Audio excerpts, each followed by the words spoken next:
nggak Bunda merasa, aduh ada yang aneh nih sama suamiku, nggak biasa-biasanya nih dia dandan kayak gini. Nah lalu tiba-tiba perasaan aneh ini terbukti nyata. Ternyata suami itu punya wanita lain. Oke, itu adalah sebuah firasat istri yang sangat tajam. Nah lalu gimana sih seharusnya kita menyikapi firasat ini? Apa bedanya firasat dengan suudzon? Dan apa saja sih yang perlu kita pastikan supaya firasat itu tidak berbuah negatif? Oke, simak video kali ini sampai tuntas.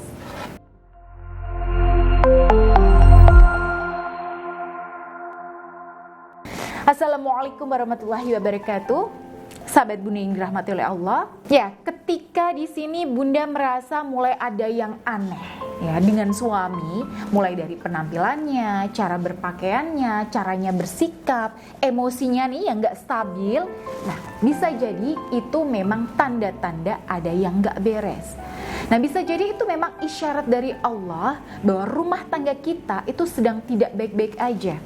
Nah, bisa jadi itu adalah sebuah firasat istri yang sangat kuat. Nah, tapi sebelum memastikannya, Bunda perlu bedakan dulu nih, apakah itu benar-benar firasat atau hanya prasangka. Nah, karena itulah video ini saya buat untuk sahabat Bunda, supaya Bunda lebih kenal dengan gejala-gejala dalam rumah tangga Bunda dan bisa menyikapinya dengan tepat dan tenang, tidak dengan kecerobohan, sehingga Bunda bisa mendapatkan hasil yang baik. Ya, Allah Subhanahu wa Ta'ala memerintahkan kita untuk menjauhi prasangka, karena prasangka itu adalah keburukan.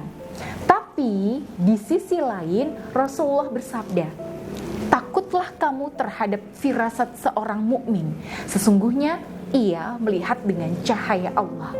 Hadis riwayat At-Tabrani. Nah, lantas bagaimana sih membedakan antara firasat dan prasangka itu? Oke, yang pertama, firasat itu muncul ketika Bunda dalam kondisi tenang, nyaman, rileks, gak emosian, dan tidak punya prasangka. Bahkan biasanya itu muncul ketika Bunda dalam kondisi lagi dekat-dekatnya sama Allah. Yang kedua, firasat itu muncul ketika Bunda lagi gak mikirin apa-apa tentang suami, ya sama sekali gak ada pikiran soal suami. Oke, misalnya nih, Bunda lagi belanja di warung. Ya, Bunda asyik nih ngomong soal belanjaan. Tiba-tiba Bunda keinget suami. Padahal obrolannya itu nggak mengarah ke suami sama sekali. Obrolannya itu masih soal harga minyak goreng, ya, harga gula, LPG misalnya. Tapi tiba-tiba muncul feeling yang nggak enak.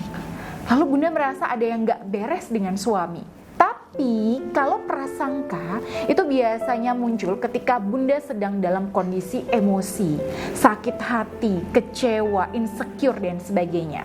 Jadi segala emosi negatif yang masih ada di dalam hati ini itu kemudian memicu Bunda untuk berpikir negatif soal suami.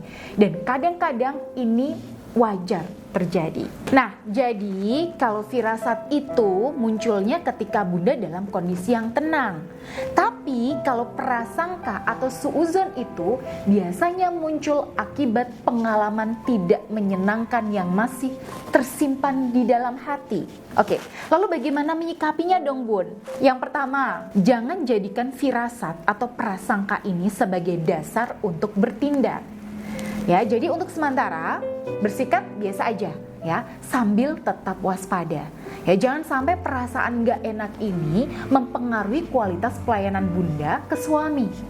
Maka saran saya, Bunda perbanyak ibadah di sini, ya, terutama perbanyak baca Al-Quran atau berzikir. Dan kalau Bunda di fase ini, ya, perbanyak berdoa surah Al-Fatihah, terutama ayat Ihdinas Shiratal Mustaqim. Ya, itu Bunda ulang-ulang terus ketika Bunda merasa gamang. Ya, nanti akan ada waktunya Allah itu bukakan sendiri kebenarannya. Ya, seperti klien-klien saya yang awalnya lagi nyapu nih, ada HP suami di meja, tiba-tiba ada panggilan video call dari wanita lain. Lagi asyik nih scroll medsos buat baca berita, muncul nih foto suaminya sama wanita lain. Bahkan ada yang tiba-tiba foto pelakor itu masuk lewat chat WhatsApp si istri.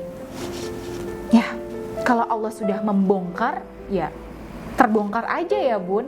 Ya, kalau sudah muncul bukti-bukti nyata seperti ini, baru bunda ajak suami nih ngeteh bareng, ngobrol santai.